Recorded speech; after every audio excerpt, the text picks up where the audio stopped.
The first video that I wanted to do was letters to my daughter. That's the first thing that I wanted to start. Like that's the video I wanted to do first, but pretty sure God had other plans. Okay, let's start this video off as let me say that if you know me personally, like in real life, you know who I am. You know that I'm an extremely hard worker. I always push the bounds, always go above and beyond for the company I'm working for. It doesn't matter who I was working for. I've always been that person from the time that I first got my job, first got a full-time job up until recently. This is a Facebook post that I made. The girl that used to work 40 plus hours and go to the gym 12 plus hours working on publishing my first book and opening my first business still lives in the same body that gave up. The same body that I've since dragged out of bed on a daily basis, overworked myself past my body's limits for companies that couldn't care less if I got out of bed the next day. She's still in here in a body that just doesn't anymore. Going from 120 to 0 in a vehicle kills people. Imagine doing it mentally. POTS and chronic fatigue syndrome and others just aren't talked about enough, which I'm probably going to do a video for, like, going into detail about POTS and stuff, because I feel like it didn't get that much attention. And I don't think people understand the severity. People have different severities of POTS. There's people that have POTS that function every day.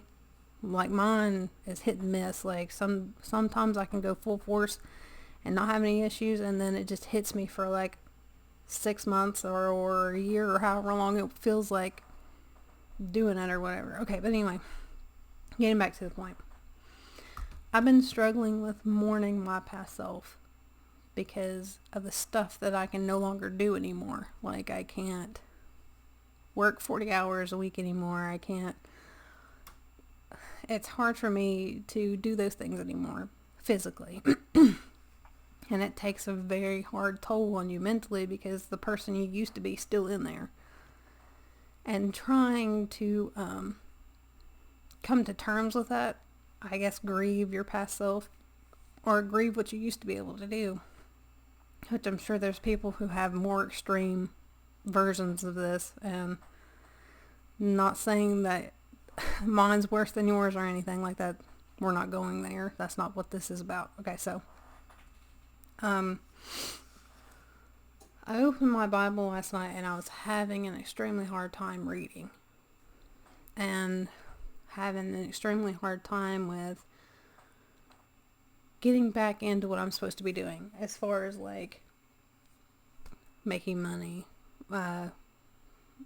working and stuff like that.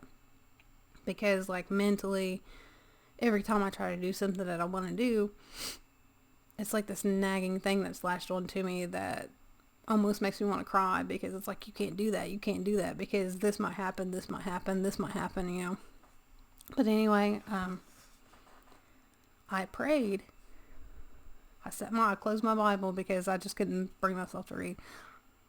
I closed my Bible. I prayed and said, God help me, because I don't even know how to help myself. Hang on, I'm trying not to cry. Let me pause this, hang on. Okay, so I also wrote down what happened. Let's see.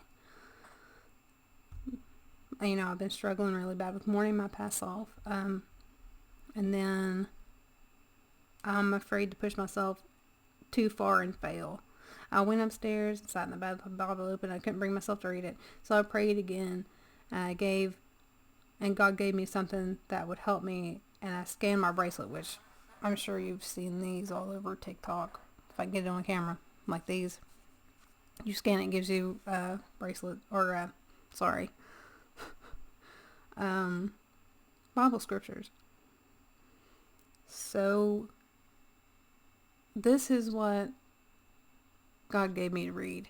Okay? This is what popped up. It was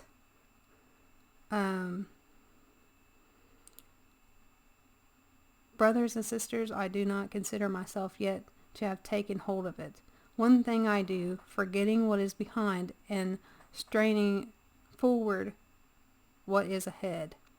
I press on towards the goal to win the prize for which God has called me, heavenward in Jesus Christ.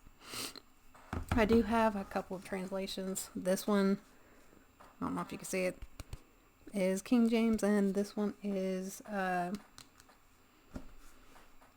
the new English Standard Version. Okay, I'm pretty sure that King James is the exact same translation as the one that was in that.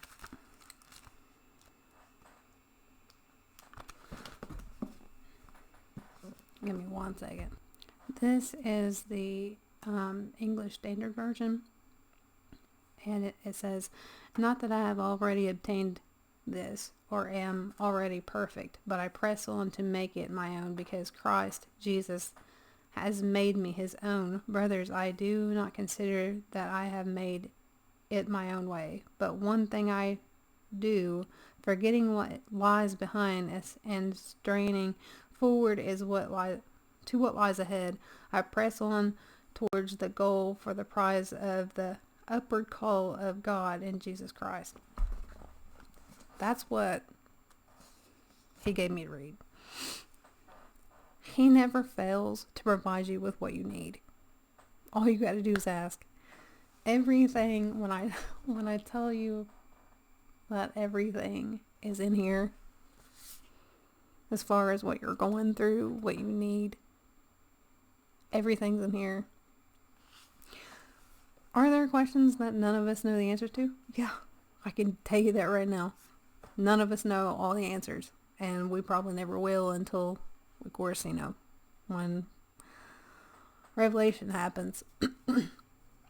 But I just wanted to share this story for somebody who might be struggling. That might be struggling with something like mourning their past self on the stuff they used to be able to do, or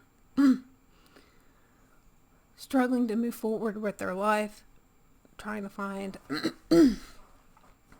something, or just they need a push. You know what I mean? This was my push, and this is the reason I'm doing this video. I went back and forth in my head so many times on trying to find reasons not to do this. And you know who that is. We all know who that is. But yeah, just asking for help. He'll always provide. He'll always be there. And when people say, it's so funny to me, because when people are like, you hear God talk, I just gave you what happens. It's not him whispering in our ear. Sometimes it's stuff like this. Like, I ask, I received. Instant. Sometimes that don't happen. Sometimes you can pray and years pass and you never see it. That's just what happens. Then there's times when you pray for stuff and it'll be years down the road and it'll be 10 times what you asked for. It's just, that's how it works. You have to have faith. You have to stay strong. And for people that think that Christianity is easy, it's not. I've backslid more times than I could keep count of, and I'm not proud of that. And I'm going to probably do videos of like mistakes of a new Christian, or mistakes I made as a young new Christian or something like that. I'm sure I'll do some sort of video like that, outlining those things and trying to help other people, because it's easy to backslide. It's very easy to, and he makes sure that it's very easy for you to backslide. But you have to know this, and you have to make sure that you continuously look to God and Christ for your answers. Because if you look for it in people, they'll lead you astray. If you look for it, and not that I say that like your, your buddies in church or your pastor or anything, you can go to them and ask them questions. That's not what I'm saying. Like, you could always go to God first.